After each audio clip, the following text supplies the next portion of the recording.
Deep in the Mojave Desert, beyond the bright lights of the Las Vegas Strip, the Bureau of Land Management, Southern Nevada District, manages more than 3 million acres of America's backyard.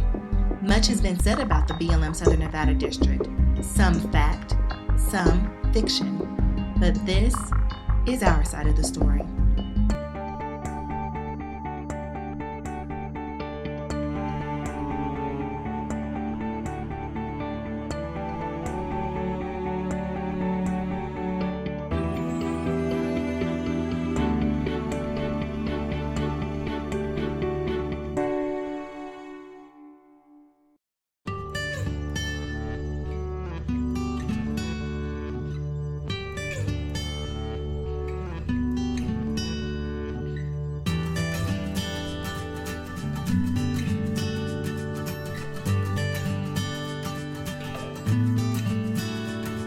Nick Valencia is a recreation planner at Red Rock, and if anyone knows climbing here, Nick does.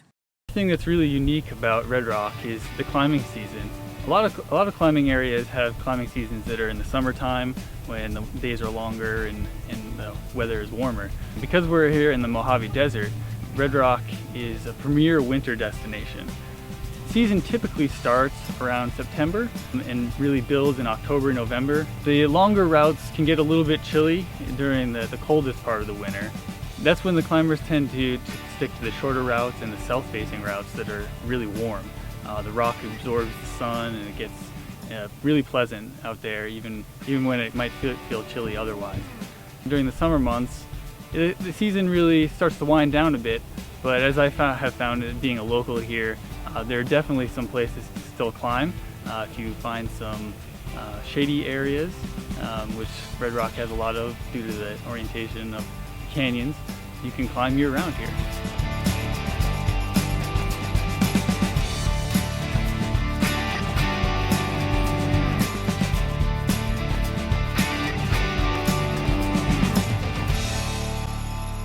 People come from all over the world to climb here. People from Germany, from Japan, from France.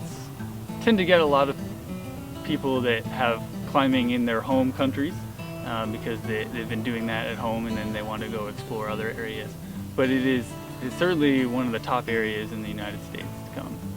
To enter the scenic loop is $7 per vehicle. You could get passes for just Red Rock. I believe it's $30 for the year. And you can also buy an interagency pass that is $80 for the year. If you are not going onto the scenic loop, say you're staying in the Calico Hills area or going to the south part of the escarpment, maybe the Late Night or Black Velvet Canyon area, there is no fee. Since Red Rock is located just 17 miles west of the hustle and bustle of the casinos, Nick sees his fair share of people who want to experience something different and see climbing as the adventure of a lifetime. Skills depend on the type of climbing that you're going to do. If you're looking to just boulder, you probably want to have a good group together and you want to have crash pads and you want to have good practice spotting people to catch them if they fall off. If you're looking to do some sport climbing, it's not always required or anything, but you might want to go into the climbing gym and learn how you use your gear and how ropes work, how you tie your knots.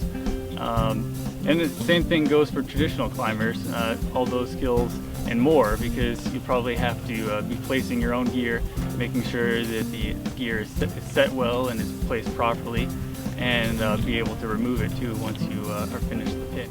For first-time visitors that are climbers to Red Rock Canyon, I would tell them to be sure that you are ready to climb whatever you intend to, whether it's bouldering, sport climbing, traditional climbing.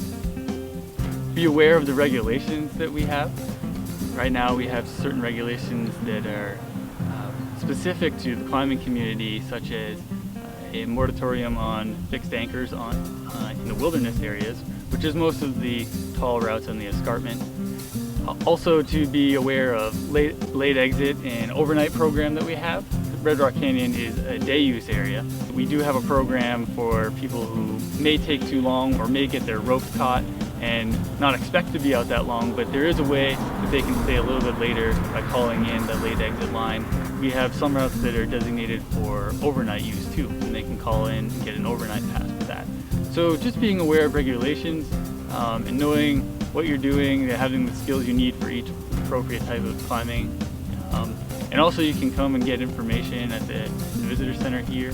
And we have information online at our website at blm.gov. For more information on the Bureau of Land Management, please visit www.blm.gov.